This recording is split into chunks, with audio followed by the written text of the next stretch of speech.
최준 변호사님은 이번 사건 들으면서 어떤 생각 드셨어요? 네, 전문 지식을 갖춘 전문가들의 믿음을 저버리는 범죄잖아요. 사실 그 믿음이라는 게 사실 그렇기 때문에 전문가의 그 영역을 더 보호하는 건데 또 이 믿음이 잘못된 방향으로 흐를 때 네. 그때도 이제 문제가 되는 경우가 있어요. 바로 사이비 종교와 관련된 얘기, 사이비 종교 집단에서 일어난 범죄 이야기를 좀 해볼까 합니다. 종교는 사실 누구나 개인의 어떤 신념과 가치관에 따라서 선택할 수 있는 거고 이 종교란 게 가끔 또 살아가는데 개인한테 또 큰 힘이 되는 경우도 있어요. 근데 90년대 당시에 일본을 발칵 뒤집는 사건, 일본을 떠나 이제 전 세계가 이제 경악한 사건이 터지죠. 바로 그 일본 도쿄 지하철 그 살인가스 테러 사건이죠. 예.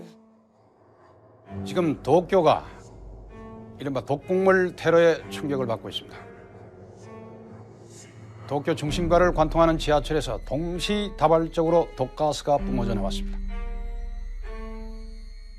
일본 도쿄 지하철 독가스 사건은 사이비 종교 오음 진리교의 소행으로 압축돼 들어가고 있습니다.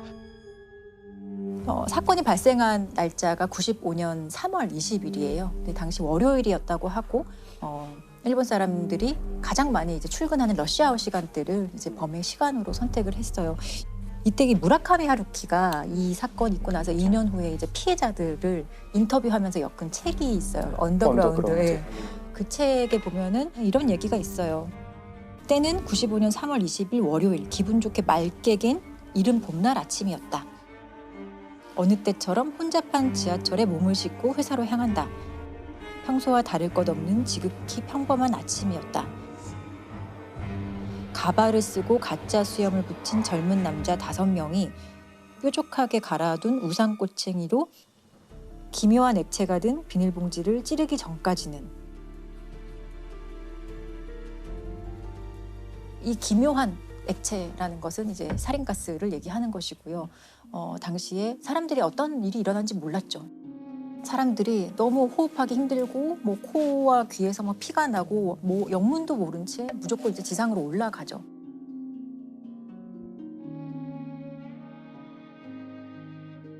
그래서 총 13명의 사망자가 발생을 했고 부상자는 거의 6천여 명에 이르고 있고 그 후유증이 엄청나기 때문에 지금도 사실 부상자로 분류됐지만 너무너무 이제 힘든 삶을 살고 있는 피해자들이 사실 많은 정도였고 아침 출근 시간에 이제 이런 화학 테러 사건이 일어났다는 거에 이제 전 세계가 많이 충격을 받았던 사건이에요.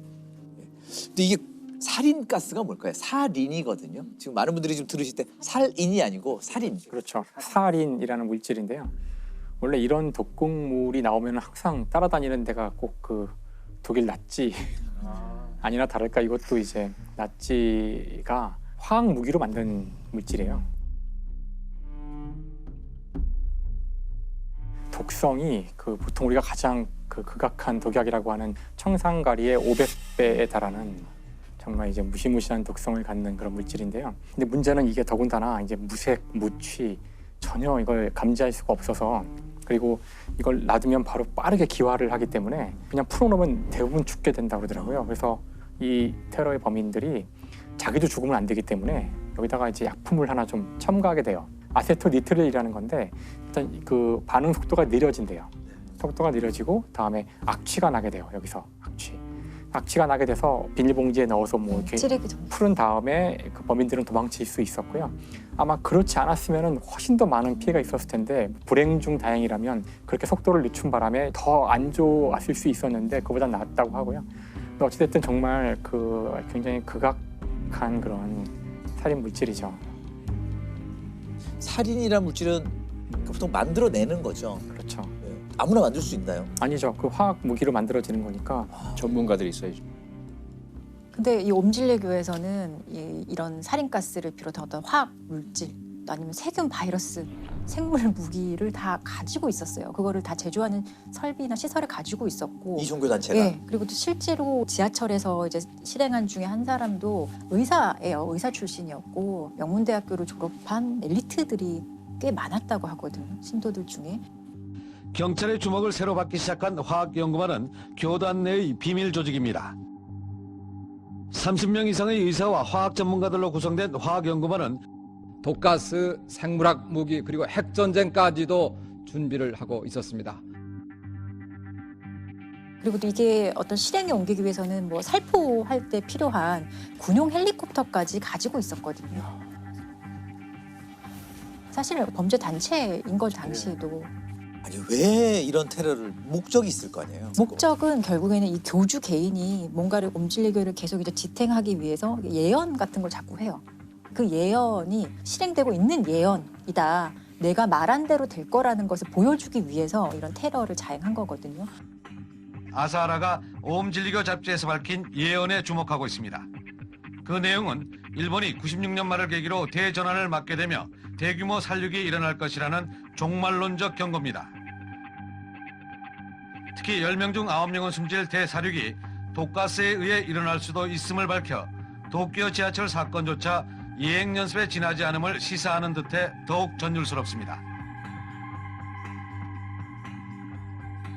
근데 그 예언을 맞게 증명하기 위해서 자기네가 그런 일을 벌인다는 게 말이. 야, 이 오음진리교 이 교주가 궁금합니다. 아사하라 쇼코라는 사람이었어요. 이 사진을 한번 보시면 아시죠? 예. 이 사진 되게 유명한 유명한 사진이라서 다들 공중부양. 아실 거예요. 공중부양을 하고 있는 사진이고 85년 10월에 이제 이 사진이 일본에서 공개가 되었다고 합니다. 근데 당시에 이제 85년 10월이었으면은 사실 일본 경제가 엄청나게 호황을 맞이하고 있을 시절이고 사실 많은 이제 젊은 사람들이나 일본 사람들이 좀 안정된 생활, 풍요로운 생활에서 좀 삶의 어떤 지루함을 느끼고 있을 시절이었고 그래서 그 오컬티즘이라서 오컬트 문화가 일본에서 좀 붐을 일으켰던 시기라고 해요. 그런 오컬트 잡지에 이런 사진이 등장을 했을 때 많은 젊은이들이 좀 열광했다고 합니다. 그러니까 85년에 이렇게 이 사진이 공개가 돼서 이 사람 개인에 대한 관심도 높아지고 사람들이 어떤 이런 거에 대해서 조금 잘못된 믿음을 가지기 시작을 했고 95년에 실제로 이런 테러를 자행할 때까지 한 10년 동안 교세를 엄청나게 확장하고 자금력도 엄청나게 이제 동원을 하면서 이런 테러를 할 수 있는 단체로 거듭나게 되는 거죠. 그 자금력이 약간 테러를 하게 된 좀 힘이 됐네요. 예. 근데 자금을 어떻게 구했냐 본다면 결국에는 신도들의 헌납이죠. 예. 여기 옴질리교에 가입을 하기 위해서는 유산이나 재산을 다 기증을 해야 된다는 그런 조건이 있었어요. 그리고 또 실제로 이게 어떻게 돈을 벌었느냐 보면 참 실소를 금할 수 없는데 자신의 어떤 우상화하는 상품을 막 팔아요. 개중에 굿즈 같은 거요? 예, 굿즈이죠. 지금의 관점에서 보면 교주의 개인 굿즈라고도 볼 수 있는데 좀 그게 해괴합니다. 교주가 목욕하고 남은 물 1리터가 하나로 100만 원이었어요. 그리고 교주의 피가 1000만 원. 그리고 교주와 커뮤니케이션을 가능하게 하는 헤드 기어를 팔았다고 하는데 이건 1억이에요. 단 렌트할 경우 일주일에 1000만 원. 이런 말도 안 되는 것들을 팔면서 지탱해 줄 수 있는 어떤 자금을 계속 만들 수 있었던 거예요. 교주는 결국 체포가 됐나요? 네, 바로 체포는 못 되고 95년 5월 16일에 이제 경찰의 어떤 끈질긴 추적 끝에 이제 교주가 드디어 체포가 되고요.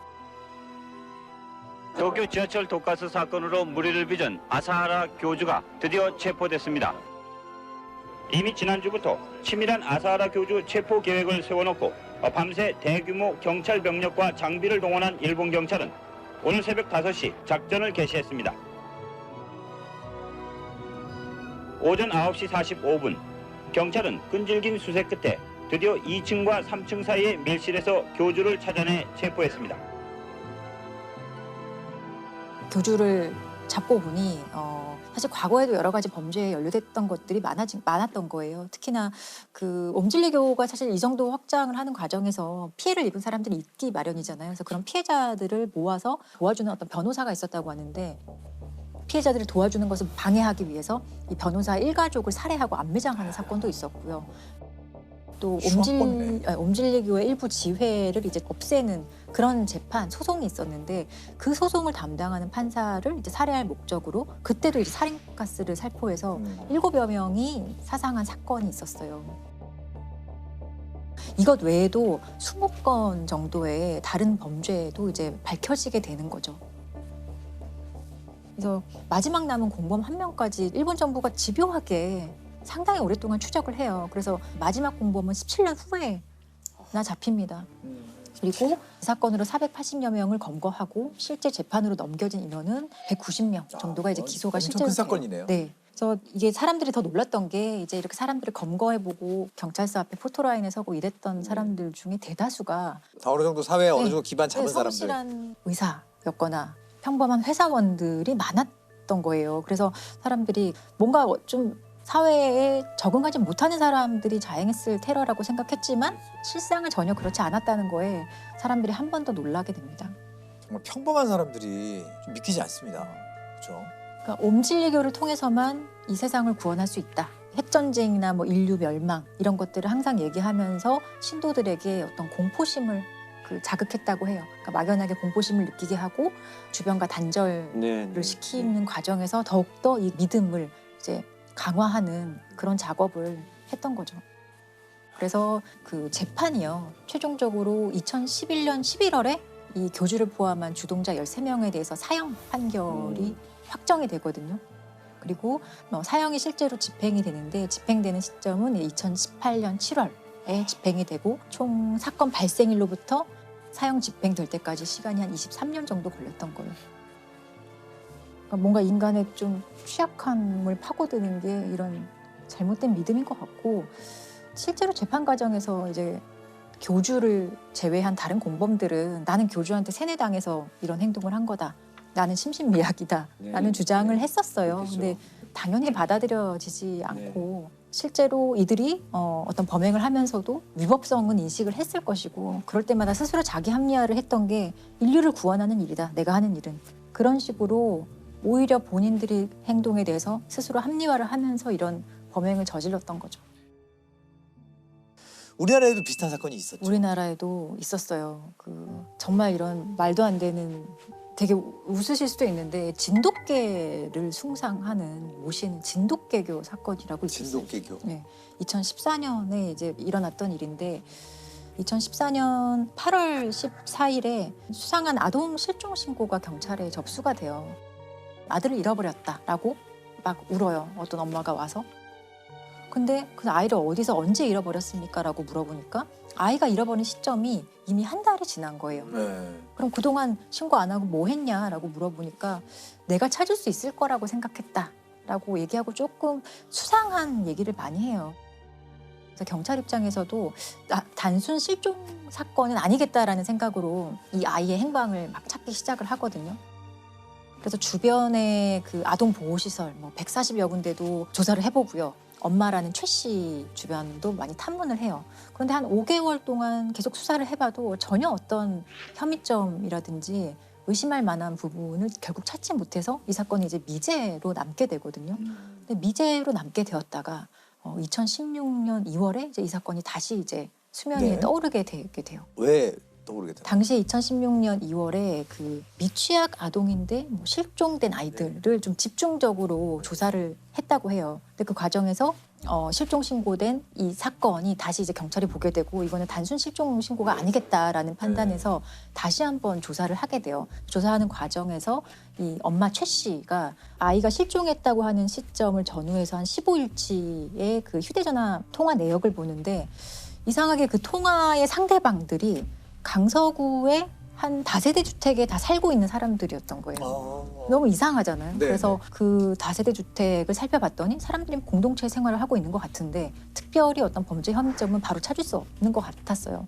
근데 그러다가 그 단체에서 탈퇴했다는 사람 하나를 만나게 돼요. 그래서 어렵게 경찰이 이 사람을 설득을 해서 어떤 일이 있었는지 확인을 하게 되는데 놀랍게도 이 사람이 증언하는 것은 2014년 7월에 한 아이가 있었는데 그 아이를 교주격인 A라는 사람이 폭행을 하다가 사망을 했고 야산에 묻었다라는 얘기를 합니다. 이 강서구 다세대 주택에 살고 있는 이 단체가 진돗개를 모시는 사이비 종교 집단이었던 걸로 밝혀지게 된 거예요. 악귀에 쓰였다면서 3살 아이를 때려 숨지게 하고 시신을 유기한 사이비 종교 집단이 범행 3년 만에 경찰에 붙잡혔습니다. 서울 주택가에서 공동체 생활을 하는 이들은 영물로 여기는 진돗개가 짖었다는 이유로 아이를 잔혹하게 숨지게 한 것으로 드러났습니다. 정체가 뭡니까 진돗개교? 진돗개교가 그냥 진돗개를 모시는 거예요, 한마디로. 진돗개가 숭상하는 거죠. 신인 건가요? 신인 거죠. 일종의 신인 거죠. 그러니까 진돗개한테 일단 다 존댓말을 해요. 먼저 내려가시지요, 이런 식으로. 또 사당도 마련해 놓고 진돗개를 위한 어떤 의식을 거행을 하고, 그리고 이 신도별로 각각 진돗개를 모시는 어떤 역할이 있었던 거예요. 어떤 사람은 진돗개의 어떤 수건을 빨아주는 사람, 앉는 사람, 그리고 뭐 목욕시키는 사람, 이런 식으로 각각의 역할 분담이 있었고, 동네 주민들의 어떤 증언을 들어봐도 모시는 모습이 누가 봐도 사실 보였던 거예요. 일단 이상하다라고 느꼈지만 사실은 뭐 딱히 어떤 범죄 혐의점은 없었기 때문에 이상한 사람 부르는 정도만. 그 정도로만 생각을 했던 거였는데, 이제 알고 보니 그 진돗개를 숭상하는 그 잘못된 믿음을 가진 집단에서 아이를 학대하면서 이제 사망을 하게 한 사건을 이제 경찰이 찾은 거죠. 아이를 왜 학대했을까요? 처음에 진돗개가 아이를 보고 막 짖었다고 해요. 아이는 뭐 한 3살 정도 되는 아이였는데, 그때 이제 진돗개교의 교주 같은 사람이 진돗개가 이렇게 아이한테 짖는 거는 이 아이에게 어떤 귀신이 쓰여 있어서 그렇다. 이 귀신을 내쫓기 위해서 아이를 좀 때려야 한다라는 식으로 처음에는 가벼운 폭행으로 시작했다가 그 폭행 정도가 이제 당연히 심해질 수밖에 없거든요. 그리고 결정적으로 아이가 사망한 날이 2014년 7월 7일이었다고 하는데, 그 당시에 아이가 좀 대소변을 못 가리고 계속 좀 칭얼대고 이러니까 좀 더 심하게 아마 때렸겠죠. 그렇게 돼서 아이가 갑자기 사망을 하고, 그 과정에서 친엄마가 다 보고 있었어요. 친엄마는 가만히 있어. 친엄마는 아무런 뭐 말리거나 그런 것들을 전혀 하지 않았죠. 그런데 더 놀라운 것은 이 아들이 사망한 후에 이 사람들의 행동이에요. 이 사망한 아이를 흔적을 없애야 될 거잖아요. 그래서 어떤 전주의 야산에 이 아이를 묻기로 합니다. 그래서 아이의 시신을 묻어요. 묻고 다시 집으로 왔는데 생각해보니 거기 멧돼지들이 많이 다닌다는데 멧돼지가 혹시나 아이를 묻어놓은 곳을 다시 파서 아이가 드러나면 어떡하지? 라는 그런 불안감이 엄습해왔나 봐요. 그래서 다시 이들이 내려가서 아이의 시신을 꺼내요. 그리고 그 자리에서 화장합니다. 아이의 시신을 불태워버리거든요. 그 과정에 엄마가 다 참여를 했어요. 그러니까 좀 믿기 어려운 일이지만 실제로 일어났었던 일이라는 거에 좀 충격적이죠. 이 엄마가 그럼 경찰에 왜 실종 신고를 했느냐. 그것은 그러니까 자기들의 범행이 발각되지 않도록 하기 위한 혹시나도 모를 수사에 대비한 어떤 그 혼선을 주는 그런 목적이었고, 실종 신고가 너무 늦은 거죠. 그렇죠. 이것까지 이 엄마는 이제 교주와 그 진돗개교 사람들이 시키는 대로 하게 됩니다. 근데 이들 처벌 어떻게 받았나요? 그 엄마 최 씨는 이제 10년 형이 선고가 되고요. 아이를 직접적으로 이제 학대해서 사망하게 한 사람은 13년 형이 선고가 되고. 그러니까 죄 질에 비해서는 어떻게 보면 형이 좀 형량이 적은 편인 것 같습니다. 좀 가슴 아픈 얘기네요. 이게 이렇게 좀 호응행랑하잖아요. 이런 종교에 빠지는 심리가 뭘까요? 뭐 기본적으로 사실 사이비 종교에 빠지는 심리하고요, 사기 범죄에 속는 심리가 좀 유사한 메커니즘을 갖고 있어요. 앞서 오음진리교 같은 경우 겉으로 뭐 의사라든지 전문직 성공한 사람이라 하더라도 외형적으로 그럴 뿐이지 이 사람들의 마음속에는 결핍이 있어요. 해소하지 못한 그런 심리적인 문제가 있거든요. 여기 두 번째 상황적 요인이 겹치게 됩니다. 예를 들자면 뭐 오음진리교 같은 경우는 일본의 95년 당시의 그 시대 상황이 있고, 거기에 전반적인 삶에 대한 의미의 상실이라든지 뭔가 새로운 돌파구를 찾는다든지, 여기에 세 번째 이러한 상황을 노리는 이 범죄자들, 사이비 종교의 교주나 혹은 사기 집단이나 아주 촘촘하게 짜여진 전략이 들어갑니다. 처음에는 그냥 베풀어요. 당신 힘들지, 내가 들어줄게 라든지, 또는 그들이 갖고 있는 어떤 자존감, 낮은 부분들, 인정받고 싶은 욕구를 건드려주죠. 그러면서 그 다음에는 이제 외부와 차단을 시키죠. 다른 제3의 의견을 못 듣게 해요. 다른 사람의 조언이나 개입을 못하게 만들어버리고 그리고 나서 소위 말하는 본전 심리가 들어가는 거죠. 그때까지 내가 바친 게 있는데 만약에 여기서 당신이 중단하면은 다 날아가는 거야. 이 세 가지가 합쳐졌을 경우에 사실상 여기서 벗어나기가 쉽지가 않고요. 이 세 가지를 다 와해시켜야만 피해를 막을 수가 있죠. 뭐 종교를 선택하는 것은 개인의 정말 어떤 신념이고 개인의 선택 문제이거든요. 본인이 판단 능력이 미약해서건 환경적으로 취약해서건 이런 종교를 선택하고 본인이 그렇게 살겠다고 하면 본인이 책임져야 될 문제거든요. 근데 정말 여기서 이제 문제가 되는 거는 이런 진돗개교 사건처럼 자신의 의사와 상관없이 아이 같은 경우나 의사를 표현할 수 없는 사람들이 그게 세상의 전부인 것처럼 살다가 이렇게 억울하게 죽는 사건이 꽤 있다는 거죠. 사회적으로 이들에 대해서 다른 시각으로 바라봐 줄 필요가 있을 것 같아요. 그냥 그런 가족을 둔 부끄러운 사람이 아니라 이 사람들도 피해자들일 수 있다라는 생각이 좀 들었어요. 세상에 정말 끔찍하고 잔혹한 범죄가 많지만 우리 어른들이 지속적으로 큰 관심을 기울여야 할 아동학대에 대해서 좀 얘기를 하고 싶습니다. 아무래도 아동학대하면 정인이 사건이 가장 먼저 떠오르실 거예요. 생후 8개월밖에 안 된 아기가 입양되어 온 지 271일 만에 그 양부모가 가혹한 학대 행위를 계속해왔고 결국 목숨을 잃었는데 살인죄로 기소하기가 뭐 어렵다 이런 얘기가 들리고 그래서 과거에 이런 아동에 대한 그 살인 행위도 집행유예형을 받는 경우가 많았고 도저히 이런 일은 있어서는 안 되겠다라고 해서 살인죄보다 더 형을 무겁게 징역 7년 이상 형을 받는 아동학대 살인죄가 만들어집니다. 이게 정인이법인데 이후에도 유사한 사건 계속 발생을 하고 있고 오늘 제가 말씀드리고 싶은 사건은 2015년에도 참 안타까운 아동학대 사건이 있었죠. 인천에서 발생한 사건인데요. 한 슈퍼마켓 주인의 경찰 신고 전화로부터 이 사건이 이제 밝혀지게 됩니다. 이 슈퍼마켓에 아이가 한 명 들어오는데요. 슈퍼마켓 주인은 이 한눈에 보기 한 6살 정도라고 생각을 했어요. 그런데 실제로 이 아이는 놀랍게도 11살이었습니다. 도대체 어떻게 이런 상황이 되었느냐.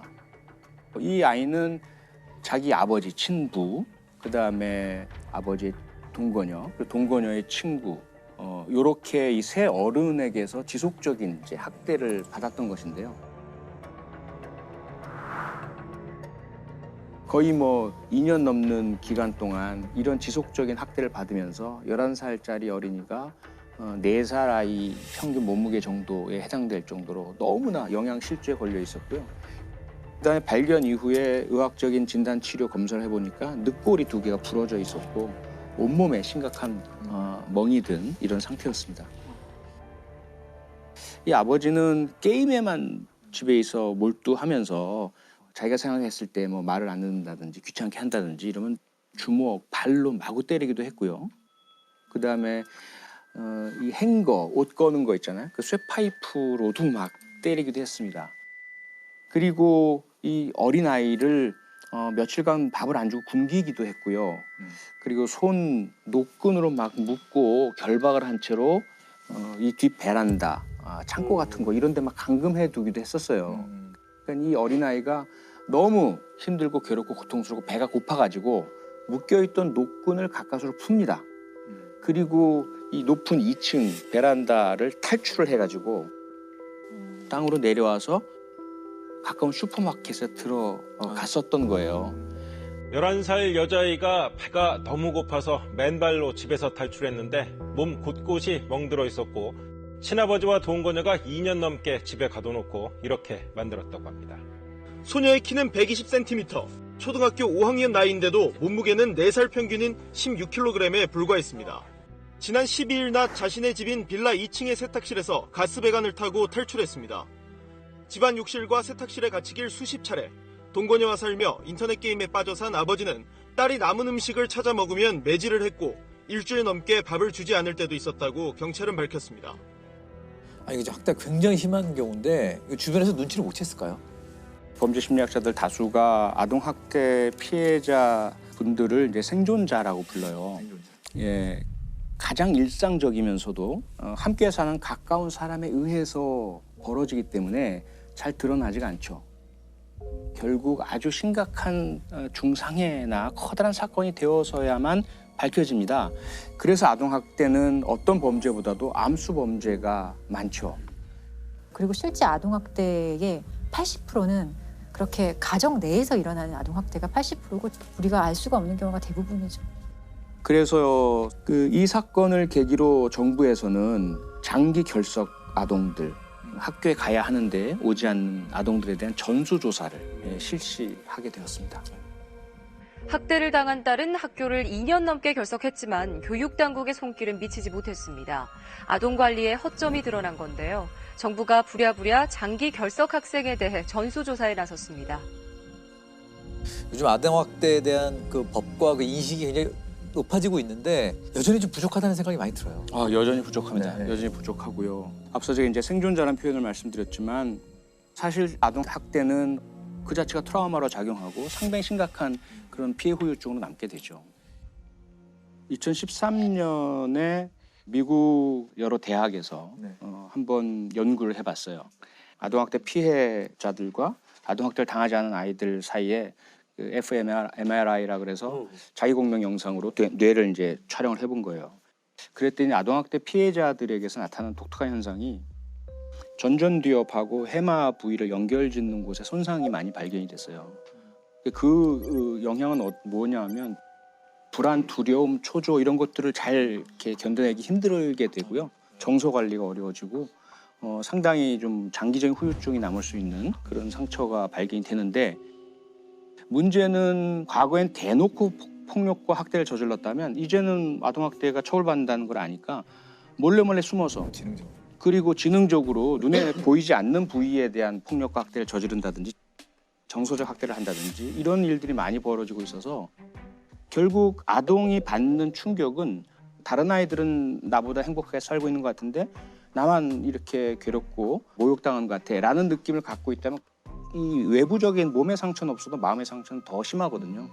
여기에 대해서 과연 우리가 친권자, 양육권자들로부터 아이들을 지켜주고 새롭게 그 나이 또래에 맞는 애정과 관심과 양육을 해줄 사람에게 보호를 제대로 찾아서 연결해 주느냐?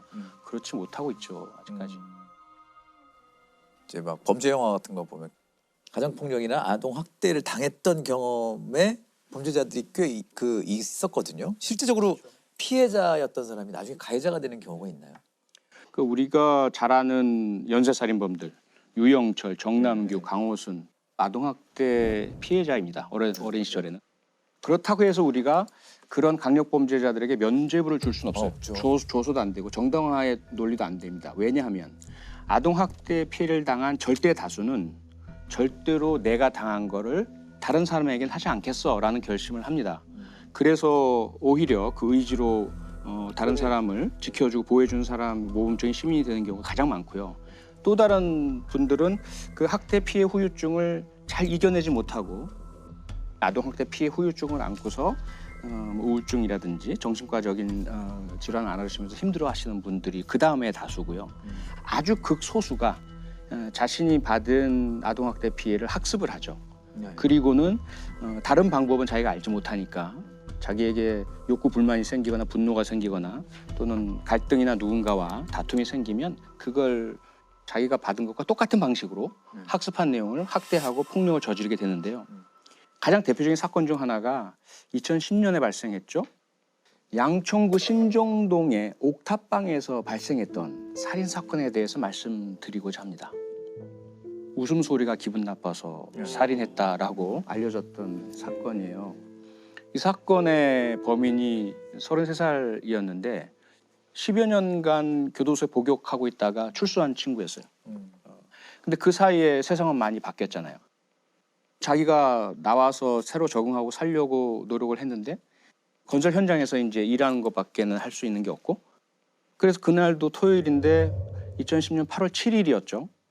이 사람이 일이 없었어요. 다른 사람들은 다 가는 자기는 안 불러준 거죠. 그래서 그때 일하러 갈 때 필요한 망치, 칼, 이런 장비들을 든 가방을 가지고 동네를 돌아다니다가 어린이 놀이터에 혼자 이렇게 앉아 있었던 거예요.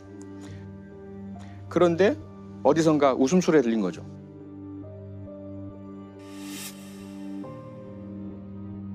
나는 이렇게 비참하고 미래도 희망도 없고 이렇게 절망적으로 앉아 있는데 너희들은 뭐가 이렇게 기쁘고 행복해? 라는 그런 이제 순간적인 생각이 들어서 그 소리 나는 곳을 찾아 들어갔더니 내 식구가 사는 옥탑방이었어요. 엄마가 아이들과 함께 TV를 보고 있었고 그 웃음소리는 TV에서 나온 소리였어요. 근데 이제 엄마가 깜짝 놀라잖아요. 낯선 사람이 이렇게 들어서니까. 그랬더니 가방 안에 있던 망치를 꺼내가지고 그냥 이렇게 머리를 가격을 한 거예요. 그런데 그때 아빠가 화장실에 계시다 나오고 또 그 장면을 보니까 가방에서 칼을 꺼내서 아버지를 또 찔렀어요. 결국은 아버지는 돌아가시고 어머니는 중상을 입고 중환자실에 오랫동안 그 치료를 받으시는데 그리고는 그냥 가버렸어요. 가정집에 침입해 이유 없이 가장을 살해한 신정동 살인사건의 범인이 잡혔습니다. 윤 씨는 신정동 일대를 배회하다 단란한 주말 저녁을 보내던 가족들에게 흉기를 휘둘렀습니다. 그러니까 경찰로서는 그 현장에 갔는데 미스터리인 거죠. 이게 도대체가 범행 동기가 불분명한 거예요. 부모님이 무슨 원한 관계가 있냐? 아무리 찾아봐도 원한 지금 사람도 없고 불만 가진 사람도 중에 아무도 없는 거예요. 오직 CCTV에서 발견된 모습이 있어요. 그 현장에 떨어진 모자, 인상착의 도대체가 풀리지 않는 미스테리로 30일 넘게 계속 현장 주변에서 탐문하고 그러다 이제 36일째 되는 날 갑자기 형사 한 분이 잠깐 차를 세운 거예요. 창밖에 그 CCTV에 찍힌 것과 똑같은 옷을 입은 똑같은 가방을 든 사람이 걸어가고 있는 거예요. 그래서 다짜고짜 가서 왜 그랬어? 라고 질문을 했더니 경찰서에 가서 말씀드릴게요. 그러니까 이 사람은 멀리 도망갈 의사도 없었고 그럴 요량도 없는 상태였어요. 그러니까 제가 한 4시간 면담을 하면서 도대체 어떻게 살아왔는지 왜 그랬는지를 따져보니까 이 친구가 어린 시절부터 자기 아버지로부터 극심한 가정폭력, 온 가족이 다 폭행을 당했어요. 술만 드시고 막 집안 다 때려 부수고 어머니 폭행하고 아이들은 도망 다니고. 그런데 이 사람이 그 아버지가 하던 행패를 학습을 한 거예요. 조금만 기분이 나쁘면 술 마시고 자기 아버지가 하던 걸 똑같이 하다가 그걸 강력범죄에 저지르고 잘못된 선택을 하게 되고 결과적으로는 뿌리는 아동학대더라 이 말이죠. 현장 검증에서 윤 씨는 행복한 가정의 웃음소리가 자신의 처지와 비교돼 범행을 저질렀다고 말했습니다. 나 자신은 이렇게 비참하게 살아가는데 다른 사람들의 행복하게 살아가는 모습이 너무나도 저와 비교돼가지고 순간적으로 그런. 경찰은 윤 씨에 대해 살인 혐의로 구속영장을 신청했습니다. 물론 전적으로 본인 책임입니다. 그렇습니다. 그렇다 하더라도 본인이 절대로 다른 사람을 해치지 않겠다는 기본적인 신념을 가지고 살아야 되지만 만약에 어린 시절에 아동학대 당하고 가정폭력의 피해자였을 때 사회가 제대로 개입해서 보호하고 교육하고 치료하고 그런 개입을 했었더라면 과연 이 무고한 피해자들이 생겼겠느냐라는 거죠. 그렇습니다. 예. 또 아동학대 사건입니다. 경남 창녕에서 온몸이 멍투성이가 돼 인천에서 아동학대로 의심되는 사망 사건이 또 발생했습니다.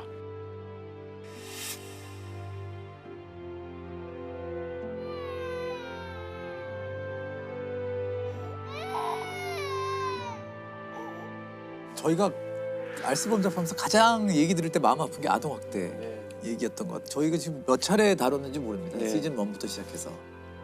아동학대 얘기는 부단히 계속 저희가 드리는 이유가 분명히 있을 거라는 생각이 많이 들어요.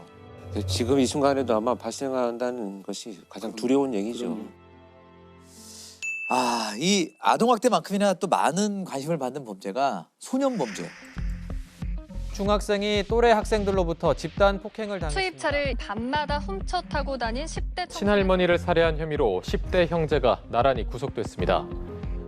요즘 뭐 한 드라마 때문에 되게 화제가 되고 있긴 한데 보면서 우리가 참 답답한 심정들을 많이 경험하셨을 텐데 정말 아동학대 못지않게 소년 범죄도 지금 굉장히 중요한 우리 사회 화두가 되고 있죠.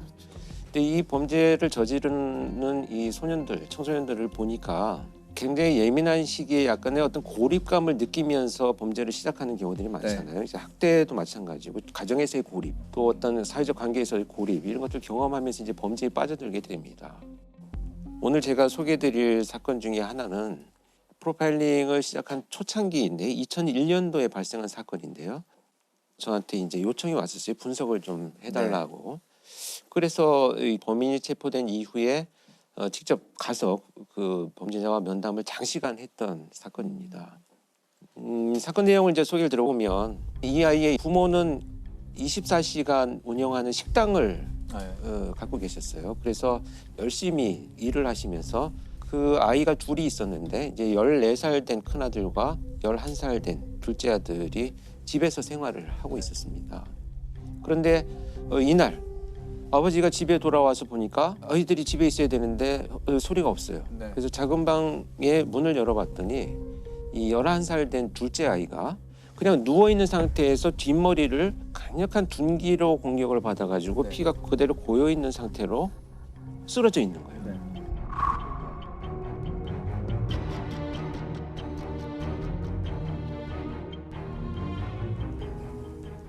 그래서 이 아버지는 이제 놀라서 이 아이를 들쳐업고 그냥 병원으로 갑니다.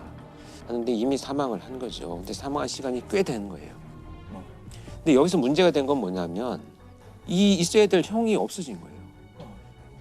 그러니까 이제 처음에 그 현장에 투입된 수사팀에서는 누군가 침입을 해가지고 둘째 아이를 살해하고 큰 아이를 유괴해 갔을 것이지 않겠느냐. 이렇게 이제 수사를 접근을 합니다. 그런데 수사에 착수한 수사팀에서는 얼마 후에 바로 사라진 이 형을 강력한 용의자로 지목을 하고 그 수사를 전개를 합니다.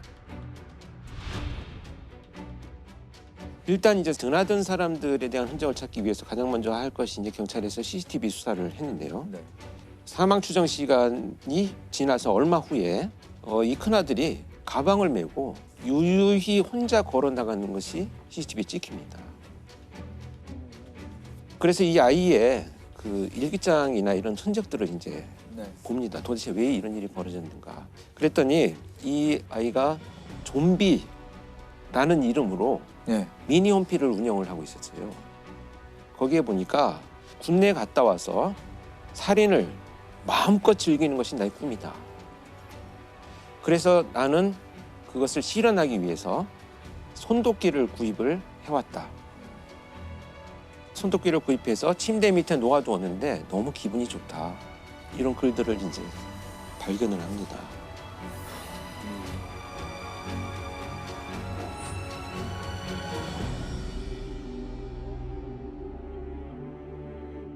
더군다나 이제 거기에서는 더 그 충격적인 것은 이제 가족하고 내가 더 이상 정이 들면 안 되겠다.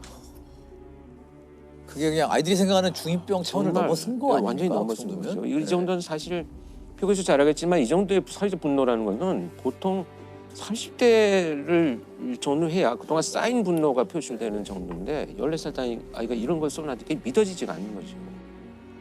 그런데 사실 이런 흔적만 가지고 어떤 일이 있었다는 것을 우리가 판단하기는 굉장히 위험하죠. 그래서 조사를 해보다 보니까 결국 이제 학교 친구들한테도 이런 살인에 대한 이야기들을 그동안에도 쭉 해왔는데 친구들은 뭐 좀 이상한 아이야. 뭐 그냥 뭐 별종이야. 뭐 이 정도로 그냥. 그렇죠. 또 한 가지 충격적인 것은 장래희망에 살인업자라고 써놨었어요. 네. 그래서 이 선생님은 이것을 간과하지는 않았어요. 그래서 부모한테 연락을 해가지고 아이가 좀 치료를 개입을 해야 되는 거죠. 그렇죠. 치료 받아야죠. 근데 이 부모님은 우린 너무 화목하고 원하는 걸 다 해주고 이렇게 지냈는데 정신과 치료를 받으라고 하니 이거 참 난감했던 거죠. 부모 입장에서 이해가 안 되는. 원인을 찾지도 못하겠고 이런 이제 상황이 전개됩니다. 그래서 이제 이런 흔적들을 찾고 시작을 하던 중에 배회하고 있는 아이를 이제 체포를 합니다. 그때 가방 속에 동생을 살해한 손도끼를 그대로 넣고 있었어요. 그 가방을 메고 있었던 거죠. 이렇게 해서 체포가 됩니다. 초등학생은 동생을 살해한 혐의를 받고 있는 형이 어젯밤 붙잡혔습니다. 광주시 계림동에서 발생한 초등학생 살해 사건의 용의자로 사건 발생 14시간여 만에 검거됐습니다. 양군은 잠을 자고 있던 동생에게 흉기를 휘둘러 숨지게 한 혐의를 받고 있습니다. 아니, 왜 살해했을까요, 동생을? 왜 하필 타겟이 동생이 돼야 했을까요? 면담을 할 당시에 들은 이야기들을 좀 이제 전달을 해드리자면 이렇게 이제 살인을 너무 하고 싶다는 생각이 어느 날부터 이제 발전이 되어가기 시작을 하면서 이 아이가 당시 이제 체격이 굉장히 작았어요. 키도 작고 몸집도 작으니까 매일 팔 운동을 했다는 거예요. 왜냐하면 내가 공격을 하다가 실패를 하면 너무 왜소하기 때문에 다시 공격을 받으면 실패하니까 열심히 운동을 하고 이 손도끼를 가지고 막 달려가면서 나뭇가지를 막 이렇게 쳐서 연습을 하는 거죠. 근데 이 기간이 1년 정도 되니까 이제 자신이 생긴 거예요. 아, 1년 동안 그걸 연습을 한 거예요. 연습해서 자신이 생겨가지고 이제는 실행을 해야 되겠다. 그런데 될지 안 될지 궁금한 거예요. 그 희생자가 바로 이 동생이 됐던 겁니다. 그래서 엎드려서 잠을 자고 있는 동생을 말씀드리기도 어렵지만 손도끼로 뒷머리를 내리쳐서 이제 살해를 하고 동생이 움직이지 않으니까 그의 표현에 의하면 아 이제 내가 할 수 있겠다라는 생각 때문에 너무 기분이 좋아서 동생한테 잘 가라 라고 인사를 하죠. 왜 동생을 죽였어요? 제가요 감정으로 사람을 죽인다면요 친구들 좀 싫은 친구들 죽였을 텐데 걔가 사람이니까 인간이란 것이 얼마나 나약했을까 해갖고 한번 해봤죠.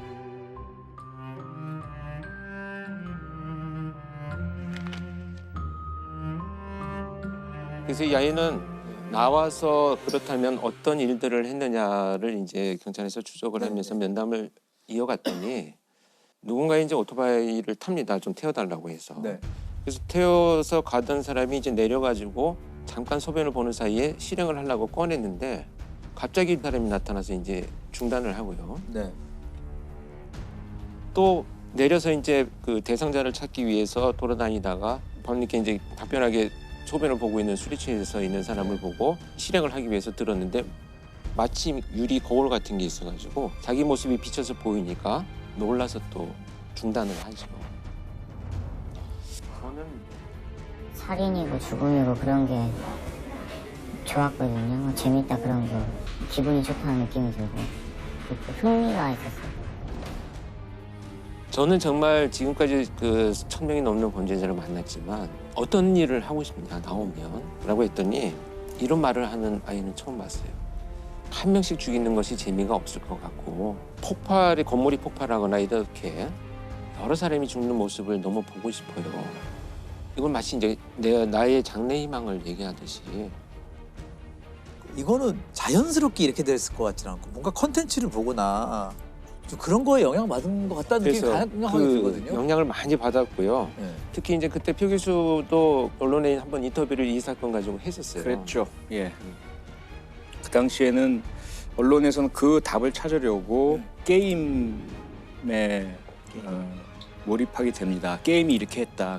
게임에서 하는 것들을 현실에서 그대로 적용하려고 했다라고 섣불리 진단을 하면서 맞아요. 게임 중독의 원인이라고 얘기를 했는데 사실상 전혀 학술적이거나 의학적인 근거는 없는 거예요. 네, 그렇죠. 어느 한 가지에서 답을 찾으려는 그 자체가 사실은 맞아요. 섣부르고 위험한 겁니다. 네. 그런데 이제 그 와중에라도 이렇게 이 아이가 처한 환경적인 요인이 뭐가 있었느냐를 자꾸 들여다보고자 하는 노력을 하는 거고요. 그렇죠. 제가 볼 때는 그러니까 이 부모가 뭐 잘했다 잘못했다는 게 아니고 경제 생활을 하다 보니까 이제 아이를 돌볼 시간이 없었던 거죠. 교대로 집에 와서 잠을 주무시고 또 일을 하러 가고 케어할 수 있는 기회가 없어졌고 결국은 그것이 이제 방임의 결과로 나타난 거죠. 그래서 저는 안타까웠던 것 중에 하나는 아버지나 어머니가 들어올 시간이 있대요. 저녁에 뭐 한 10시, 11시쯤 되면 두 분이 교대를 하면서 들어오시는데 막 온몸에 막 휴지를 감고 미이라처럼 앉아있기도 하고 그러면 이 아버지나 어머니가 와가지고 아이고 우리 아이가 의사가 되려고 그러나 이렇게 그냥 말 한마디를 하고 나면 또 주무시고 일을 하러 나가야 되는 거예요. 무관심이네요. 결국은 이제 무관심이라는 결과로 나타난 거죠. 근데 사실은 이 아이의 이런 행동들 여러 에피소드가 있지만 대표적인 이런 행동들은 아이가 부모 옆에 가고 싶은 생존이에요. 그러니까 나를 좀 봐줘요. 그 엄마 아빠 눈에 띄고자 하는 건데. 네, 생존의 그렇죠. 어떤 시그널이 관심을 받고자 하는 거죠. 근데 부모도 결국에 열심히 일해서 돈 많이 벌어서 자식을 잘 키우고 그럼요. 싶은 마음으로 그랬을 텐데요. 그러니까 이제 네. 이렇게 이제 고의적인 방임은 아니잖아요, 사실은. 그래서 저는 국가가 좀 더 그런 고립된 환경에 있는 아이들을 어떻게 할 것인가에 대한 고민들은 할 필요가 있다고 봅니다. 그렇죠. 한 아이를 키울 때 뭐 모든 마을이 필요하다, 온 마을이 필요하다는 말은 맨날 하지만 실제는 그렇게 하지 않고 있잖아요. 누군가 단 한 사람이라도 언제나 이 사람은 나를 생각하고 있어라는 누군가 한 사람과의 애착이 끝만 있어도 그런 범죄는 안 생긴다는 거죠. 그런데 지금 이 사례 같은 경우는 없어요. 부모님은 마음은 있으시지만 그런 애착을 형성할 수 있는 정신적인, 체력적인 여력이 전혀 없는 거예요. 학교도 오직 진학과 성공에만 초점을 맞추지 이 아이 한 명이 그러한 제대로 된 인격체로서 주변 사람과 소통하면서 사회화가 잘 되고 있느냐? 이거 우리 교육체계가 제대로 담아내지 못하고 있거든요. 그런 것들을 우리 한번 이 사건을 통해 생각해 봐야 하지 않을까 싶어요. 맞아요.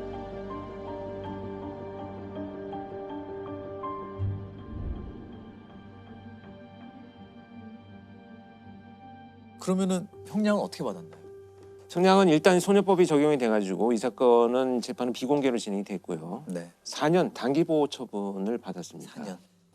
사실 수위가 높은 범죄였는데 처벌 논란이 꽤 있었을 것 같아요. 4년이잖아요. 보호처분. 성삼위성연자니까 촉법소년. 표철 교수님은 촉법소년에 대해서 어떻게 생각하세요? 촉법소년 문제 간단치가 않죠. 근데 강한 처벌만이 해결책은 아닌 것은 분명하지만 촉법소년 문제 간단치가 않죠. 근데 강한 처벌만이 해결책은 아닌 것은 분명하지만 가학적이고 강력한 범죄에 대해서는 오히려 처벌이 피해자에게도 그것이 어떤 회복 효과를 주진 않겠지만 그나마 회복의 출발점은 될 수 있거든요. 나에게 이런 행동을 한 가해자가 정의 심판을 받았고 처벌받았어 라는 것은 심리적 치료를 할 수 있는 첫 출발점은 돼요. 그런 출발점은 되기 때문에 강력범죄를 저지른 경우라면 온당한 처벌을 무겁게 받아야 한다. 그렇지 않고 또 주변의 잘못, 성인들의 잘못으로 인해서 행해진 그러한 청소년 범죄라면 그들에게는 환경 개선이 더 중요하다. 그것이 저는 핵심이라고 생각합니다.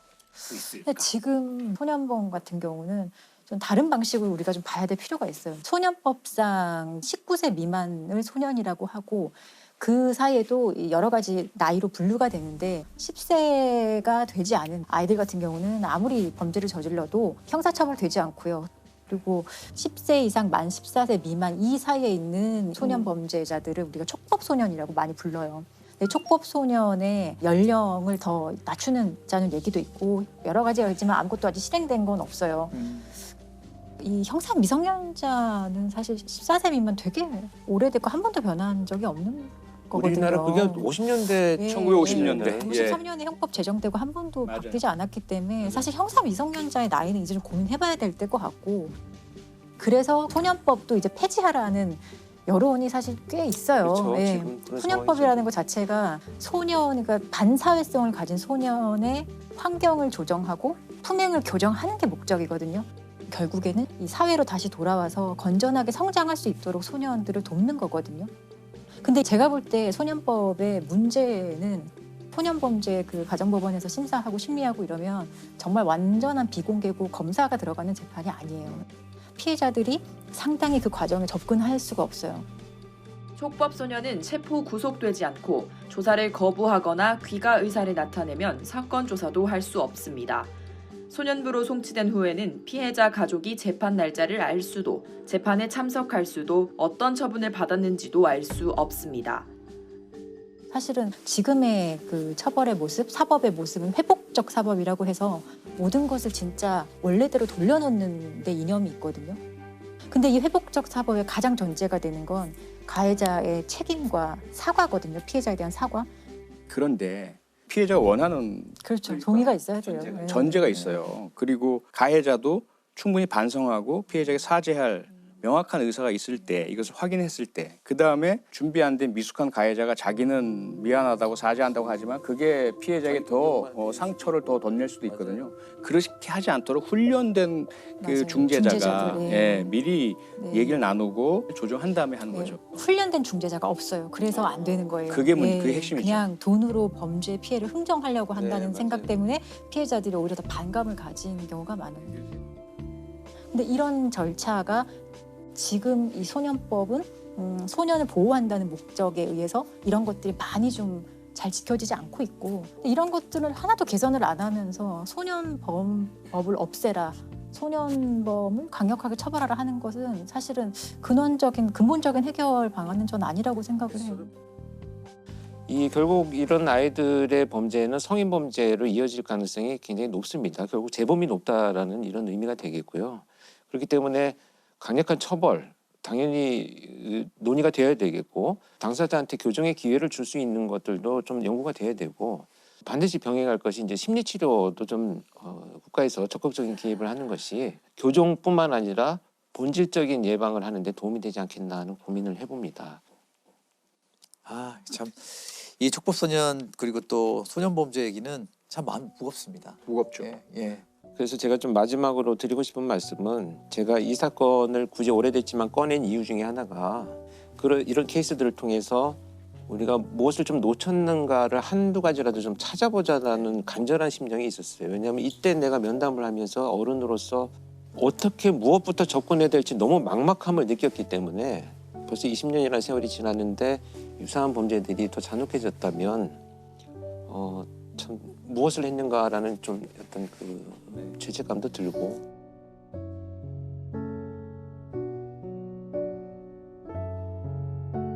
아마 지금은 출소를 한 그런 문제들이 아마 안 일어나고 다행스럽게도 잘 지낸다고 믿고 싶어요.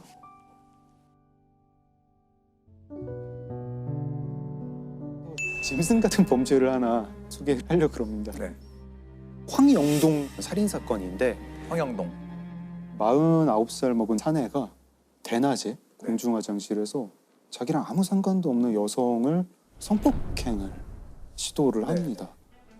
사내는 이제 칼을 들고 협박을 했는데 그 여성이 이제 막 도와달라고 했죠. 도와달라고 하니까 옆에 전통 한옥이 공사 중이었어요. 거기서 공사를 하시던 인부분들이 여성을 이제 구하려고 사내를 이제 에워쌉니다. 이 사내는 또 그 인부들을 상대로 칼로 싸우려고 해요. 근데 거기서 23살짜리 아르바이트를 하던 청년이 있었는데 사내를 제압을 하다가 크게 다칩니다. 거의 목숨의 위기까지 올 때까지 다치고 경찰은 이제 그 다음에 와서 체포를 해갔습니다. 일단 강간 미수로 입건이 됐고요. 경찰이 이제 뭐 추궁을 합니다. 추궁을 하는데 이 사람이 정말 깜짝 놀랄 자백을 해요. 내가 지난달부터 오늘까지 38일 동안 사람을 5명을 죽였습니다. 언론에서 흔히 뭐 난자했다라는 표현으로 살해를 했어요. 이유는 다 몇 푼 안 되는 돈 때문에. 뭐 어떤 때는 10만 원, 어떤 때는 20만 원. 대전 충남 지역에서 5차례에 걸쳐서 연쇄 살인을 저지른 40대 남자가 오늘 경찰에 붙잡혔습니다. 이 용의자는 부녀자들이 혼자 있는 다방이나 가정집을 노렸고 범죄 수법이 아주 잔인했습니다. 첫 살인이 이제 9월 9일에 대전에서 한 다방에 들어가서 그 여주인한테 10만 원을 빌려달라고 합니다. 여주인이 그거를 거부를 하니까 칼로 찔러서 살해를 했어요. 그리고 2주 정도 있다가 이번에는 가정집에 침입을 합니다. 가정집에 침입을 해서 거기 계시던 아주머니를 10만 원을 빼앗았는데 이분한테 그런데도 또 찔러가지고 살해를 했어요. 이번에는 한 일주일 남짓 있다가 또 대전에 있는 다방에 들어가가지고 그 20만 원을 빼앗고 그 다방 여주인을 살해를 하는데 아무 원한 관계도 없는 사람인데 칼로 38번을 찔러가지고 살해를 했어요. 그리고 그다음에 네 번째는 이제 대전 옆에 아산시에 가서요. 여관에서 여주인을 또 칼로 찔러가지고 살해를 하고요. 이거는 대전의 한 식당에서 음식 시켜 먹고 고기 먹고 맥주 먹고 그게 한 6만 원 정도 나왔다 그러는데 주인 아주머니가 이렇게 계산하세요 그랬더니 또 칼로 찔러가지고 아주머니를 살해를 하고 그 주인 아주머니 그때 임신 6개월이었어요. 황 씨는 피해자들이 자신에게 순순히 돈을 내주지 않으면 임산부에게까지 무자비하게 흉기를 휘둘렀습니다. 다방 여주인을 살해할 때는 무려 38차례나 흉기로 찔렀습니다. 돈이 필요해가지고 그런 행동을 처음에 하게 됐었습니다. 잔인한 수법으로 무려 5사람의 목숨을 뺏은 뒤 황 씨가 손에 넣은 돈은 고작 60만 원이었습니다.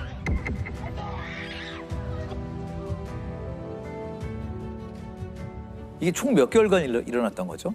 이게 9월에서 10월인데 정확히 2달도 아니고 한 38일이에요. 너무 짧은 사이에 인과관계도 없고. 근데 더 황당한 건 뭐냐면 이 사람이 이 사건을 벌이기 전에 7월에 잡혔었어요. 그리고 어떤 여성을 성폭행을 하려다가 특수강간으로 체포가 됐습니다. 근데 8월에 풀려나요. 풀려나는데 증거가 모자라서 풀려나는 게 아니라 구속집행 정지로 풀려납니다. 구속 집행정지가 정확히 어떤 겁니까? 구속이 되어 있는 상황에서 네. 그 구속의 집행을 잠깐 멈추는 거예요. 형사소송법 101조에 법원이 상당한 이유가 있을 때 그 그럼 풀어주는 거네요? 네, 잠깐 석방시키는 건데 그러니까 판사의 판단인가요? 네, 판사의 완전 직권이에요. 직권 판단이기 때문에 피의자를 바라보는 판사의 시각이 되게 중요한 건데 아팠나 봐요. 예, 뭐 이제 녹내장이 있어가지고 이제 시력을 잃어가고 있었다. 그래가지고 이제 풀어줬다는데 저는 개인적으로 변호사 생활하면서 녹내장 때문에 구속집행 정지되는 사건을 본 적이 없어요. 그러니까요. 사실 지금은 정말 어려운 것 중에 하나가 구속집행 정지예요. 아니 그리고 녹내장이 진행 중에 범죄를 일으킬 거잖아요. 그게 이해가 안 되는 거죠. 치료는 안 받고 범죄를 저질렀죠. 교도소 있다가 나와서 범죄 저지르고 또 교도소 가고 또 나와서 범죄 저지르고 범죄 내용도 다 그냥 강도상의 성폭행 뭐 이런 겁니다. 이거 이제 황영동은 붙잡혔죠. 붙잡혀서 1심에서는 사형 선고를 받고 2심에서는 다시 또 녹내장이 사유인데 무기징역으로 감형이 됩니다. 이 황영동을 붙잡은 23살 청년의 이야기도 되게 감명이 깊었어요. 그날 아르바이트를 하러 왔었는데 웬 흉악범이 칼을 휘두르면서 여성을 위협을 하니까 맞을지 모른다는 생각을 하면서도 그 흉악범을 제압을 한 거죠. 나중에 이제 당시에 기자들이 인터뷰를 하니까 내가 아니라 누구라도 이 일을 했을 것이다. 똑같이 했을 것이다. 되게 담담하게 얘기를 했다고 해요. 생계를 돕기 위해 일당 3만 원의 막노동 아르바이트를 하다 변을 당한 안 씨. 출혈이 심했지만 가까스로 목숨은 건졌습니다. 남들도 막상 그렇게 어렵게 처해 있으면 다 그렇게 다 하고 해갖고 그냥 한 겁니다. 그러니까 어떻게 똑같은 사회에서 이런 일이 생길까요? 황영동과 그 청년. 이런 게 계속 인간이라는 게 생각하면 생각할수록 너무 이상하고 근데 범죄 사건이라는 게 그런 걸 너무 보여주고 하니까 도스토옙스키를 비롯해서 소설가들이 그렇게 범죄를 모티브로 상욱쌤 긴 시간 지금 방송을 오늘 처음으로 저희 시청자 입장에서 예. 저도 그 니체의 그 짜라투스트라는 이렇게 말했다 그 책이 너무 좋아하는 책이라서 제가 기억에 남는 글이 그런 게 있어요. 인간은 극복되어야 할 그 무엇이다 라는 말이 나오는데요. 그 아까 그 장 작가님 이야기하신 대로 인간은 사실 양 끝에 짐승과 여기 인간이죠. 그 사이에 매달려 있는 줄처럼 이야기를 이제 했는데 인간은 자신을 극복하면서 인간은 멈추면 안 되는 존재라고 생각해요. 네, 다음 주에 그럼 뵙도록 할게요. 네, 수고하세요. 고생하셨어요. 네. 이렇게 황영동 사건처럼 시민의 도움으로 범인을 잡는 경우가 꽤 있는 것 같아요. 그렇죠. 범죄 수사를 통해서 범인을 체포하는 이 과정은 거의 대부분 우리 그 시민들의 제보나 도움이 없이는 어렵습니다. 그중에 이제 대표적인 것이 공개 수배입니다. 공개 수배. 네. 간혹 몽타주만 있는 경우에도 그냥 수배를 하거든요. 그만큼 사안이 중요하고 다른 범죄를 일으킬 가능성이 높기 때문에 그래서 국민한테 빨리 알려서 수사를 전개하게 되는 이 과정이 공개 수배죠. 무기징역형을 선고받고 수감 중이던 29살 신창원 씨가 없어진 사실이 순찰 도중 발견됐습니다. 삼엄한 경계망을 뚫고 다녔던 그를 검거한 것은 한 통의 신고 전화였습니다. 무슨 실세를 그러신데요? 신창원 부자라고 좀 불쌍한 사람이 맞다고요.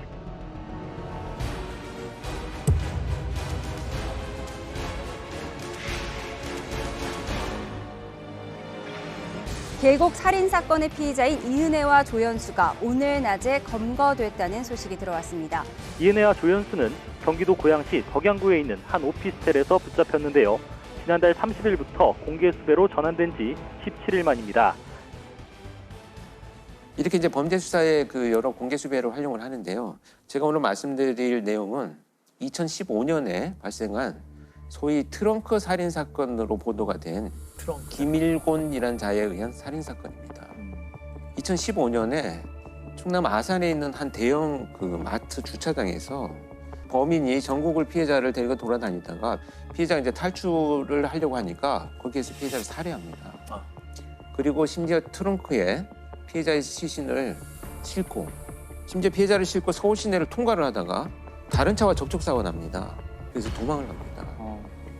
한 빌라 주차장에 주차를 해놓고 그 차에 불을 지르고 간 그런 사건인데 그래서 이제 화재를 진압하고 나서 차를 열어보니까 이 시신이 발견돼서 경찰이 이제 출동을 하죠. 서울의 한 빌라에 주차된 차량에서 30대로 추정되는 여성의 시신이 발견돼 경찰이 수사에 나섰습니다. 40대로 보이는 남성이 불안한 듯 멈칫하며 주차장을 나섭니다. 남성이 주차장을 떠난 뒤 차량 트렁크에서 갑자기 불이 났고 소방당국이 불을 끄는 도중 차량 트렁크에서 30대 중반으로 보이는 여성의 시신이 발견됐습니다. 그 시신이 놓여있는 어떤 그 밑에 꺼내서 이제 내용물을 보니까 이 사망한 여성의 지인이 보낸 사적인 편지가 한 통 있었어요. 김일곤을 확보를 해요. 원래 납치하고 살해할 목적이었을까요? 왜 죽이까지 했을까요? 살해한 이유는 정말 어이가 없습니다. 김일곤은 이제 이 사건, 지금 이 살인 사건이 나기 4개월 전에 자신이 타고 가던 오토바이와 어떤 차와 접촉사고가 납니다. 이제 시시비비가 된 거예요. 이 과정에서 몸싸움이 좀 벌어졌다고 합니다. 앙심을 품은 거예요. 그래서 복수를 하겠다. 찾아갈 때 칼을 소지하고 가요. 근데 막상 갔더니 상대방이 칼을 꺼냈는데도 칼을 들고 덤벼봐 이런 식의 이제 반응을 하니까 방법을 바꿔야 되겠다라고 생각한 것이 황당하게도 여성을 납치해서 노래방 도우미로 속여서 취업하게 만들고 환심을 사서 유인하겠다. 사자하고는 아무 감정이 없어요. 자기가 목표로 한 그 사람의 도구로 지금 누군가의 피해자가 양산이 되고 참혹한 죽음을 맞은 정말 이상한 형태의 범죄거든요. 전과가 22범이었습니다. 그 시신을 이렇게 훼손하고 부르지르고 간 행위만 보더라도 럭비공 같은 그러니까 어디로 튈지 모르는 정말 너무나 충동적인 패턴을 보이고 있습니다. 그러면 이 사람의 성향으로 봐서는 그렇게 혼자 숨어 있는 것이 일주일 열흘이 굉장히 참기 힘들 것이다. 결국은 이제 이 사건은 공개 수배를 하고 나서 이제 체포가 되었는데요. 최근 서울 성동구에서 일어난 일명 트렁크 살인 사건에 대해 경찰이 용의자 공개 수배에 들어갔습니다. 용의자 김일곤은 지난 11일 여성 주모 씨를 살해하고 차량 트렁크에 실어 불까지 질러 시신을 훼손한 혐의를 받고 있습니다. 3일 후에 결국은 나타납니다. 김일곤이 도저히 참지 못하고요. 한 동물병원으로 찾아갑니다. 동물 마취제를 달라고 해요. 이제 자기 복수의 대상에 이제 마취하고 뭐 범행을 저지르겠다 이런 계획이겠죠. 여기까지도 어설퍼요. 네. 그 구할 수 있는 게 아니잖아요. 그렇지. 그러니까 이제 이 눈치가 이상하니까 이 간호사가 얼른 112 신고를 합니다. 그 신고 소리를 듣고 이제 김일곤은 도망을 가죠. 그런데 도망을 가서 길을 가던 중에 출동을 하던 경찰이 발견을 합니다. 김일곤의 모습하고 유사하다고 생각을 해서 대로를 그냥 달려가서 김일곤 체포를 합니다. 경찰 검문을 받던 남성이 갑자기 도망치려 합니다. 급기야 경찰관을 향해 흉기를 꺼내들고 휘두릅니다. 제압당할 듯 당할 듯 계속 저항하던 이 남성은 지나가던 시민이 가세에 흉기를 뺏은 뒤에야 붙잡혔습니다. 바로 트렁크 여성 시신 사건의 피의자 김일곤이었습니다.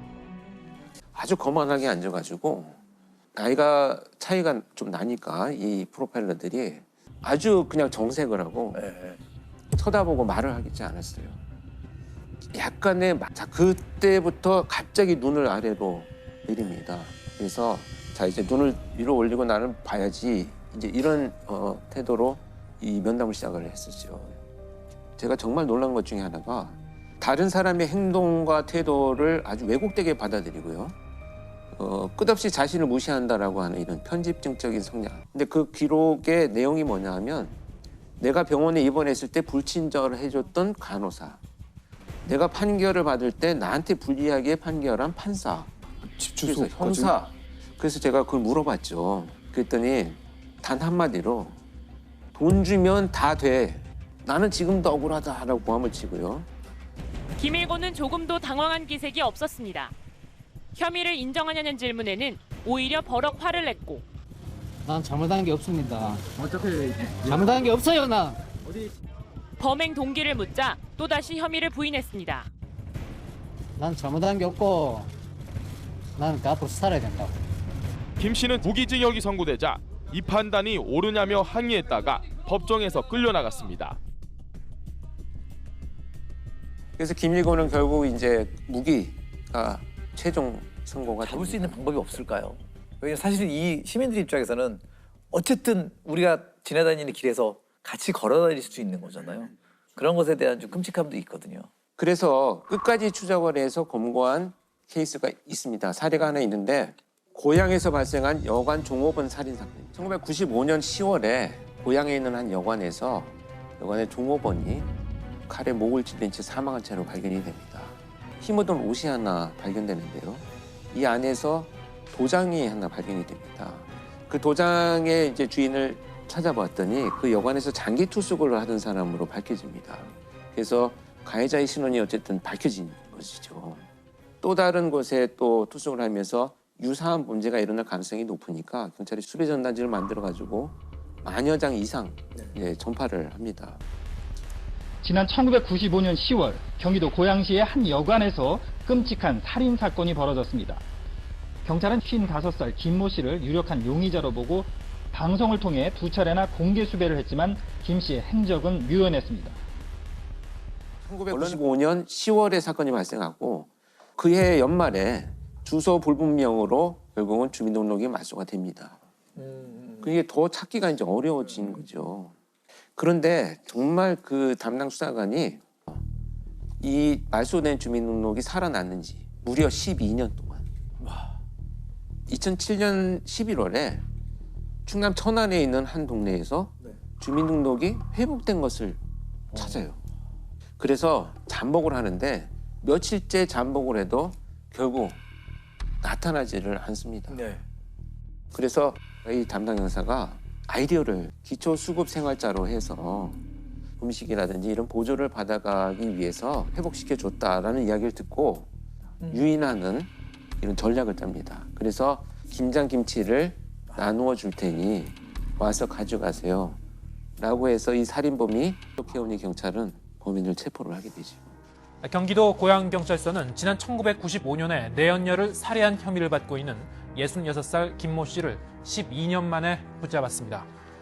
경찰은 사건 발생 이후부터 매달 한 번씩 김 씨의 주민등록번호를 추적했고 올해 9월 김 씨가 주민등록증을 재발급받은 사실을 포착하고 주소지를 확인한 결과 김 씨를 붙잡을 수 있었다고 밝혔습니다. 아니 형사님 대단하시네요. 집념. 유독 이 사건에 굉장히 올인하신 거예요. 살인 사건이고 굉장히 참혹하게 또 피해자가 돌아가셔서 어떻게든 한 달에 한 번씩 가서 확인을 하고 짜투리 시간에 그 끈을 결국 놓지 않는 거죠. 윤 형사는 다른 부서로 발령이 난 뒤에도 400여 쪽에 달하는 수사 기록을 모두 복사해 다니며 김 씨를 추적해왔습니다. 큰 사건들 많이 대부분이 다 해결했습니다. 그런데 이 사건만큼 제가 그 끈을 놓지 못하겠더라고, 이 끈을. 그래서 언젠가는 제가 잡힐 때는 신념이 항상 있었던 거죠. 말소를 회복한 것도 동네 분들이 동사무소하고 이제 서로 제안들을 해주어서 밝힌 거잖아요. 그래도 안 밝히면 그게 회복될 수가 없으니까 그건 밝히게 된 거죠. 이 범죄자 찾는데 공개 수배의 역할이 꽤 크네요. 굉장히 큽니다. 그런데 공고를 하는데 여기에 올라가면 평균 한 50%는 검거가 됩니다. 뒤집어 보면 절반 못 잡고 있다는 얘기죠. 그렇게 이게 지금 공개수배 전단지 좀 자세히 좀 봐야 되겠다라는 생각이 들어요. 네. 이 공개수배 전단지는 결국은 이렇게 끝까지 포기하지 않고 이 사건을 끝까지 수사하고 추적하겠다라고 하는 의지를 보여주는 의미를 갖고 있기도 합니다. 그리고 이 범죄자들은 새로운 범죄를 또 하고 있을지도 몰라요. 멈추지 못하거든요. 그렇다면 다시 한번 수배 전단을 확인을 해보고 비슷하게 생겼다고 한다면 신고를 해주시는 것이 해결의 첫 걸음입니다. 다양한 사건 부검하셨죠? 네. 뭐 이제 부검은 국가수 있을 때 주로 많이 했죠. 지금 대학에서는 연간 한 120건 정도 하니까요. 네. 그래서 보통은 이제 부검을 통해서 사인을 밝히는 법의학적 해석도 하지만 부검 이후에 나온 감정서에 대한 재해석을 하는 경우도 있어요. 왜냐하면 우리나라 검시제도가 저는 부검 감정서를 쓰고 나면 그 뒤로는 연락이 없어요. 수사기관이 진행을 해서 기소를 하거나 하고 재판에서 어떤 논란이 붙었을 때 그때 이제 저한테 자문을 해오는 경우가 있죠. 이제 그 중에 하나 이제 기억나는 게 지금은 이제 통상 알려진 약촌 오거리 택시강도 사건. 그게 제가 부검을 하고 재심까지 갔던 사건인데요. 제가 듣기로는 그게 아마 영화화도 됐던 재심이라는 영화가 됐던 사건인데 2000년 8월 10일 날 택시 기사가 동료 기사들한테 무전을 합니다. 택시 강도를 당했다고. 그래서 택시 기사들이 가보니까 이미 칼에 찔려서 다량 실혈이 있었고 그러나 이미 출혈을 너무 많이 해서 사망한 사건입니다. 강도 살인 사건이기 때문에 그 다음날 저희한테 부검을 오게 된 거죠. 사인 자체는 진단내는 게 어렵지는 않아요. 왜냐하면 눈에 확연히 보이기 때문에 그 당시 이제 그 심장 자창 이렇게 이제 해서 사인을 냈죠. 근데 이제 제가 이제 감정서를 쓰다 보면 전체를 다 해요. 극히 이렇게 상처가 커 보여도 그 부분만 하는 게 아니고 전신을 전체를 다 봐서 혹시 빠진 부분 또는 흔적을 찾으려고 노력을 해요. 이 가슴에 8군데의 자창이 있음에도 불구하고 어느 것이 주로 안에 들어가고 어떤 건 자입하지 못한 것이 있거든요. 그 중에 들어갔던 것이 2번과 3번의 늑골을 절단하고 그다음에 폐와 심장을 지나서 척추 끝까지 이어진 그리고 이제 또 하나는 병원에서 치료 중에 발생하는 손상들이 또 있어요. 그건 사후죠. 이것을 구분해서 기술을 해요. 목격자가 용의자가 됐죠. 그렇죠. 이제 그 당시에 그 목격자는 다방에서 배달을 하는 15살 최모근이에요. 아무런 생각 없이 오토바이를 타고 가는데 2명이 후다닥 뛰어가는 걸 자기는 스쳤어요. 스치고 가서 보니까 택시 기사가 피를 흘리고 쓰러져 있는 것을 목격합니다. 그게 이제 목격자 진술입니다. 근데 그 목격자 진술했던 사람이 며칠 만에, 사흘 만에 범인으로 이제 달받고 되죠. 그러니까 최군 입장에서는 목격한 것이 인생을 바꿔버린 일이 된 거죠. 그렇죠. 그 당시 이제 용의자인 최군은 목과 뭐 어디를 몇 군데 찔렀다, 어디를 찔렀다 이렇게 자백을 했고. 자백을 했어요. 그렇게 해서 이제 자백을 했기 때문에 당시 이제 기소가 되고 재판에 섰을 때. 그 허위 자백하게 되는 그 심리가 뭘까요? 허위 자백은 명백하게 법정에서 정말 진실이 밝혀질 것이라는 것을 기대하면서 합니다. 여기는 우선 모면을 해야 돼요. 이미 나는 살인범으로 지목이 됐어요. 지금 여기는 아무도 나를 믿어주지 않아요. 그런데 법정에서는 정말 전문가도 나오고 진실이라는 것은 반드시 밝혀질 거야. 이 기대는 지금 이 상황에서 벗어날 수 있는 어떤 동기로 작용을 하는데 거기에 대한 연구들이 많아요. 그래서 1심에서 이제 자백은 실은 허위였다. 그리고 가혹행위 때문에 내가 허위 자백을 했다라고 얘기를 하게 되죠. 그래서 1심 재판에서는 그렇게 얘기했음에도 불구하고 그대로 받아들이지 않고 유죄가 되죠. 2심에서는 다시 이제 항소를 했지만 변호사, 국선 변호사의 논리는 그렇습니다. 이게 너의 유죄의 증거도 없지만 무죄를 입증할 방법도 없으니 그걸 받아들이고 선처를 바라는 게 어떻겠느냐. 그래서 1심에서는 그 당시 15살인 최군의 소년범으로서는 최고형이니까 15년을 선고받고 2심에서는 그렇게 해서 10년으로 감형이 돼요. 2000년에 발생했지만 2010년에 만기 출소를 합니다. 근데 그 사이에 이제 어떤 문제가 있으면 나중에 저도 이제 알았고 정리를 해보면 2003년도에 누군가가 내가 이렇게 살인했었다라고 얘기를 하는 것이 첩보에 잡혔어요. 경찰서에. 한 10대 소년이 택시 살인 강도 혐의로 3년 가까이 옥살이를 하던 중 진범으로 보이는 용의자가 붙잡혔습니다. 택시 강도 미제 사건을 수사하던 경찰은 용의자 22살 김모 씨로부터 자신이 지난 2000년 8월 택시기사 강도 살해 사건을 저질렀다는 자백을 받아냈습니다. 그런데 이 친구들이 가서 보니까 48시간 만에 풀려나거든요, 본인들이. 택시기사 살인사건의 진범이라고 자백한 용의자를 경찰이 하루 만에 풀어줬습니다. 경찰은 자백의 신빙성이 없고 증거가 충분하지 않기 때문에 불구속 수사를 하겠다고 말할 뿐 뚜렷한 석방의 이유를 설명하지 못하고 있습니다. 그래서 자기를 뭐 처벌할 의사가 없는 걸로 생각이 되니까 실은 그냥 뭐 가족들한테 관심 받으려고 허위로 진술한 것이다라고 하고 해프닝으로 끝나버렸어요. 그래서 결국 이제 최고는 만기 출소를 했고, 그래서 2010년에 나와서 2013년 그때 재심 청구를 해요. 근데 재심 청구를 하는데 이제 받아들일지 안 받을지 이제 문제가 되는 건데, 군산지청에서 이 사건을 맡고 돈에 이제 제가 법의학자고 혼자니까 저한테 법의학 전문 소견을 좀 들어보려고 저한테 그 사건 얘기를 설명해 주니까 그 사건이 이 사건인가 하는 생각이 드는 거예요. 저는 그때까지도 약천 오거리 사건인 줄 몰랐어요. 명칭을. 그때 부검 하셨으니까. 했습니다. 전혀 그다음 자문을 받아본 적이 없으니까. 그래서 우리가 이제 감정서 나갈 때 사진을 첨부했어요. 이거 나가요. 근데 그것은 이제 뭐 인화된 사진이기 때문에 제가 보관하지도 않고, 국가수가 보관한 건 국가기록원에 가 있지만 거기도 남아있지 않고, 관할 경찰서 수사기관에 갖고 수사기관도 이제 종결된 사건이니까 없죠. 근데 저 같은 경우는 법의학 수업 시간에 슬라이드로 보여줘야 될 좋은 자료들이 있잖아요, 학생들한테. 그럼 필름을 바꿔서 다른 카메라로 찍어줘야 돼요. 굉장히 불편한 일이거든요. 제가 그 당시 이제 디지털 카메라가 막 나와서 샀어요. 그래서 그걸로 혹시 찍었지 않았을까? 라는 생각을 한 거예요. 그래서 USB가 없고 이제 CD에다 이렇게 꽂아요, 제가. 그래서 CD를 찾았어요. 찾아서 혹시 2000년 하고 보니까 8월 11일 부검 3건이 제 목록에 있는 거예요, CD에. 1번 딱 열어보니까 화재 사건이에요. 아니고 2번 여니까 어떤 여자분 사진인데 이것도 아니고, 없나? 3번 딱 여는데 익산 써 있어요. 보니까 그 사건인 거예요. 선명한 이제 디지털 카메라 사진이 있는 거죠. 아, 이것은 가서 보여줘야겠다. 군산지청 지청장님하고 이학 검사분들 다 모시고 사진을 전체 슬라이드로 보여줬어요. 근데 2003년도에 본인이 자백했던 사건이지 않습니까? 일부 이게 그 진범과 그 옆에 있었던 친구의 조사인데, 우선 진범이 이렇게 표현해요. 돈을 다 내놓아라 라고 하자 택시기사가 놀래면서 밖으로 나가려고 하는 것 같아서 제가 제 왼팔로 택시기사 왼쪽 어깨 옷을 잡고 오른손으로 잡고 있던 칼로 쇄골 부위를 찌르자 칼 끝에 뼈가 걸리는 느낌이 들었으며, 칼 끝이 어디에 걸린다는 표현은 경험하지 않으면 못해요, 말을. 그건 소설 속에도 없고 배우지 못해요. 2번과 3번의 늑골을 절단하고 그다음에 폐와 심장을 지나서 척추 끝까지 이어진,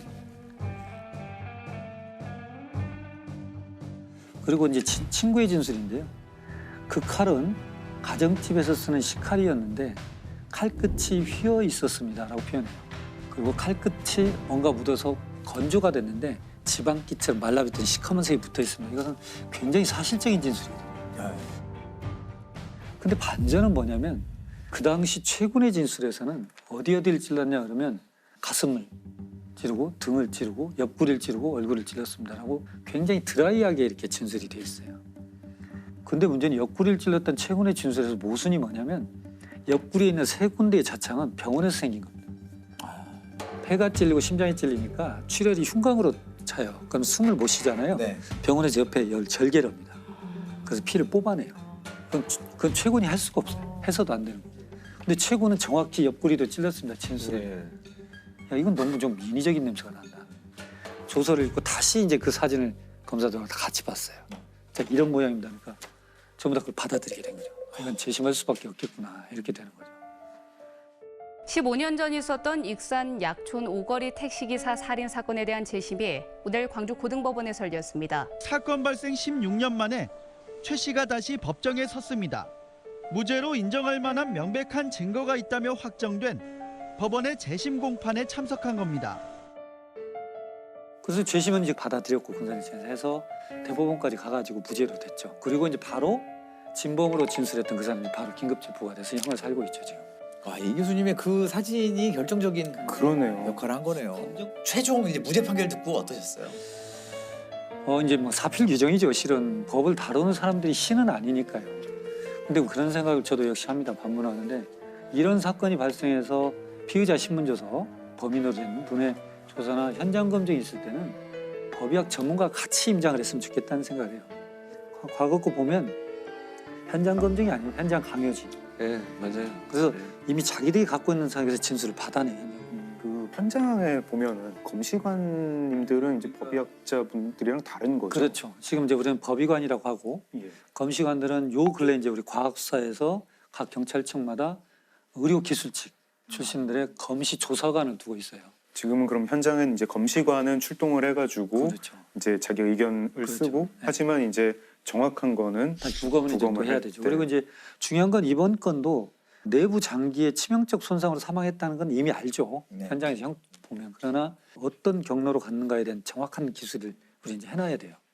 그래야만 나중에 그 지금처럼 이렇게 했다는 진술을 누가 부합된다는 걸 얘기할 수가 있어요.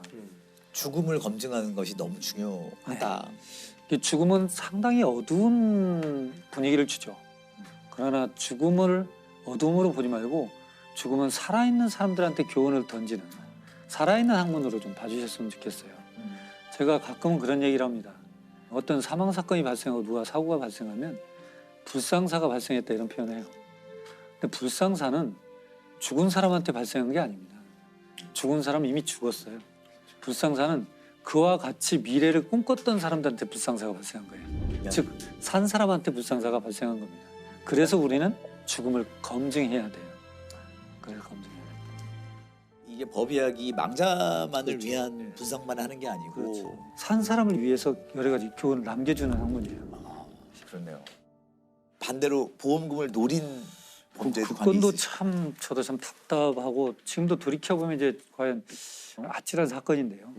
2006년도쯤에 피해자가 아버지예요. 아버지가 이제 조수석에 탔고 아들이 운전하고 운전자의 어머니가 탑승하고 차량이 갑니다. SUV 차가. 근데 교차로에서 좌회전하면서 이미 정차돼 있던 소나타를 충격을 해요. 주도를. 그러고 나서 조수석에 탔던 이 망인만 가서 보니까 이미 사망한 상태예요. 크리스마스 밤에 교통사고로 한 50대 공무원이 숨졌는데요. 일가족이 타고 있던 SUV 차량이 신호대기 중이던 승용차를 들이받았습니다. 이 사고로 SUV 차량 조수석에 타고 있던 공무원 54살 김모 씨가 그 자리에서 숨졌습니다. 가족들은 가장인 김 씨가 교통사고로 숨졌다고 진술했고 서둘러 시신을 화장했습니다. 가족이 탑승한 상태에서 조수석에 탄 사람만 돌아가셨잖아요. 당연히 응급실 인턴쌤은 교통사고로 인한 사망. 의심할 여지가 없이 사망진단서에 띄어졌죠. 사고 처리용 사진을 찍는 거예요. 첨부해야 돼 사진을. 그 사진을 몇 장을 찍고 사망진단서는 발부됐고 사고 처리라는 것은 인정이 돼 있으니까 당연히 끝났죠. 근데 이게 이제 교통사고인데 문제는 장례 연락을 안 했어요. 부고를.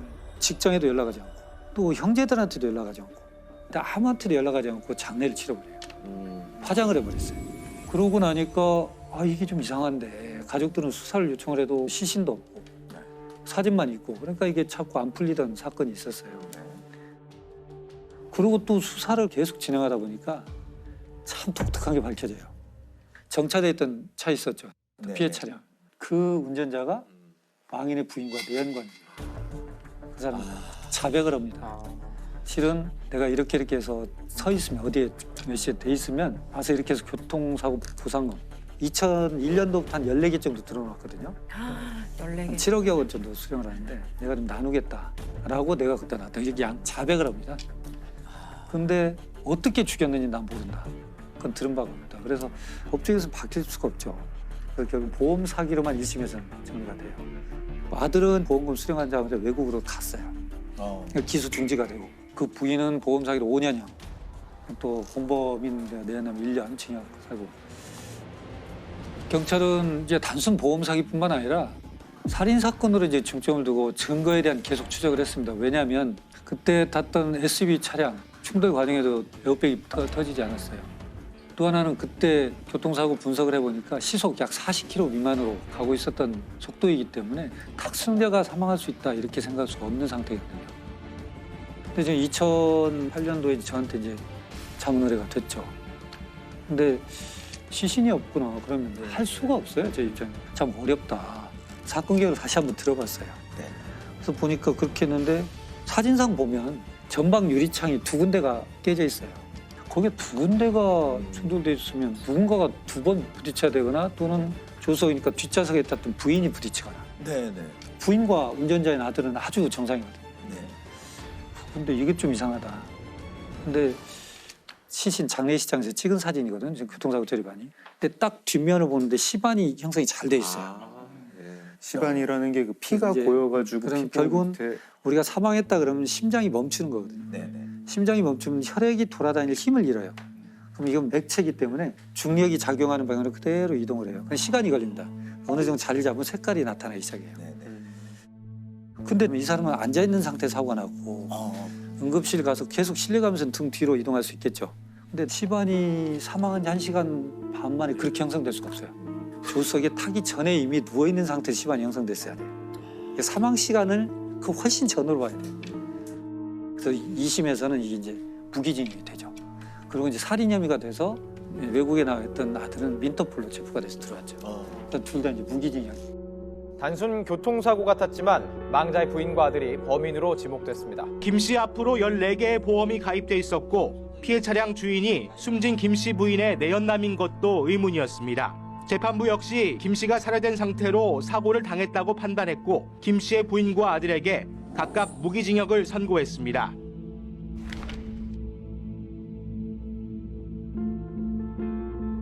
이게 만약에 등 사진을 안 찍었으면 영영 몰랐던 거네요. 오히려 장례를 정상적으로 좀 치렀으면 묻힐 뻔했던 거네요. 이분들의 좀 성급한 마음이 꼬리를 잡히게 된. 근데 그게 문제예요. 지금 우리나라가 뭐 OECD 국가 뭐 10위 안에 들어있고 그러지만 근데 출생과 국적 취득은 굉장히 까다롭습니다. 근데 사망에 대한 것은 굉장히 허술해요. 다시 말씀드려서 원래는 장례를 치르기 위해서는 의사가 사망 진단서를 띄워주고 이 사망 진단서를 가지고 동사무소에 가서 국가한테 사망 등록을 해야 돼요. 국가가 사망 등록을 받으면서 이상 여부가 없으면 장례 허가증을 줘야 돼요. 이걸 가지고 장례를 치러야 돼요. 화장 매장 허가증을 가지고. 근데 우리나라는 사망 등록이 그렇게 안 돼 있어요. 장례를 다 치르고 사망을 한 날로부터 한 달 이내에 동사무소 가서 신고하면 되거든요. 그러니까 뭐 필터링이 없는 거예요. 볼 수 있죠. 근데 또 중요한 건 사망 진단서가 없어도 돼요. 인후 보증이라 2사람의 보증만 있으면 사망 등록이 또 가능합니다. 인후 보증이라는 게 그 버두자 쓰는 그냥 가족도 아니고 그냥 지인이 와가지고 해주면 됩니다. 죽음에 대해서 객관적 검증의 제도가 필요하다는 거예요. 경북 상주 농약 사이다 사건입니다. 경북 상주의 한 마을 회관에서 음료수를 마신 할머니들이 의식을 잃고 쓰러져 중태에 빠졌습니다. 국과수 감정 결과 음료수에는 살충제 성분의 농약이 들었던 것으로 확인됐습니다. 무색 무취의 농약이라서 할머니들이 농약이 섞여 있다는 것을 모른 채 음료수를 마셨던 것으로 보입니다. 때는 이제 2015년 7월 14일이고요. 마을 회관에 할머니 7분이 모입니다. 7월이니까 덥잖아요. 아우 더우니까 목마르다. 뭐 먹을 거 없나? 마실 거 없나? 하고 냉장고 문을 열어요. 사이다가 페트병으로 있었는데 뚜껑이 사이다 뚜껑이 아니라 자양강장제 뚜껑으로 닫혀 있었어요. 할머니 한 분이 그걸 꺼내 와가지고 밥그릇에 돌려가지고 나눠 드십니다. 나눠 드시는데 한 분은 내가 집에서 마가루를 이제 물에 타가지고 마시고 와가지고 난 안 먹겠다. 이러면서 한 분은 안 드세요. 드시고 나서 조금 있다가 한 분, 2분 쓰러지세요. 한 분, 2분 쓰러지고 할머니들이 이제 쓰러진 채로 구토를 해가지고 토사물이 얼굴에 뒤덮이고 하도 한 분은 이제 그 구토를 격렬하게 하셔가지고 틀니가 빠질 지경이 돼요. 제일 젊었던 할머니가 비틀거리면서 나가요. 마을회관 옆집에 살던 할머니가 마당을 기어다니던 할머니를 보고 형님 왜 그래요? 이러면서 119에 신고를 합니다. 그 마을회관 안에는 할머니 5분이 계속 발작을 하고 계신 거예요.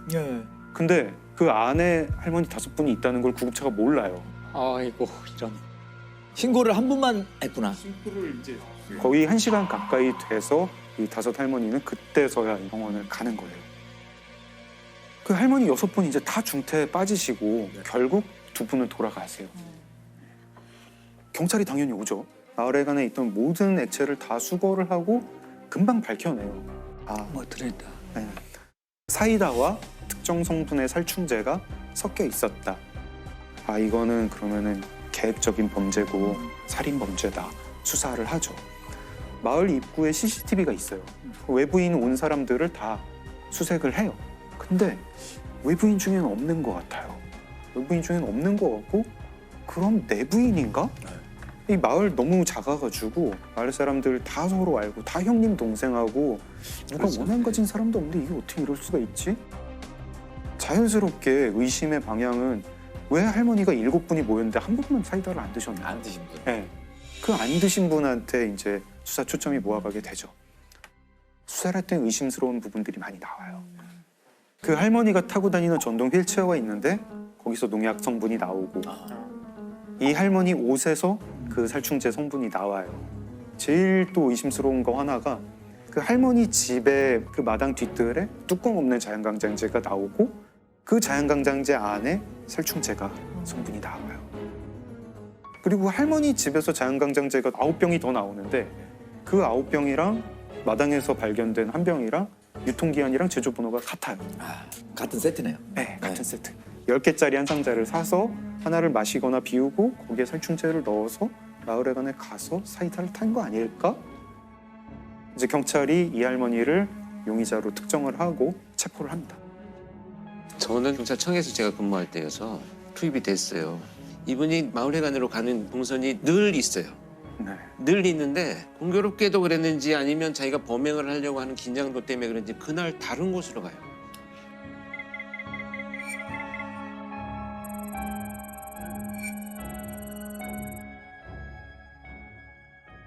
이제 그 다음부터가 문제인데 정황 증거는 있죠.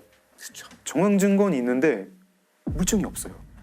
그 자연강장제에서 할머니 지문이나 DNA가 나오지도 않고 사이다병에서 나오지도 않아요. 그리고 할머니가 그 살충제를 사이다에 섞는 게 CCTV에 찍힌 것도 아니고 그걸 본 사람도 없어요. 할머니도 자백하지 않아요. 안 그랬다고 그러시고. 할머니는 끝까지 나는 절대 그러지 않는다. 강력범죄였던 성향이 있는 분들도 아니고 하니 계기만 만들어주면 잘 자기가 이 범죄가 왜 저질러졌는지에 대한 동기를 스스로 밝히고 자백을 할 줄 알았는데 끝까지 완강하게 결국은 마지막까지 이렇게 자백하지 않고 갔는데 그렇게 해서 국민참여재판을 신청을 하게 돼요. 여태까지 이제 국민참여재판으로 한 사건 중에 제일 긴 사건이에요. 굉장히 치열한 공방을 거쳐가지고 국민참여재판이 5일 동안 결국에는 이제 배심원들이 전원 유죄로 판결을 내립니다. 그리고 대법원도 결국 무기징역입니다. 정황 증거 쪽으로 간 거네요. 네, 정황 증거가 너무 유력한 게 많다 보니까 이 정도면 유죄로 봐야 된다. 이런 사건인데 안타깝기도 하고.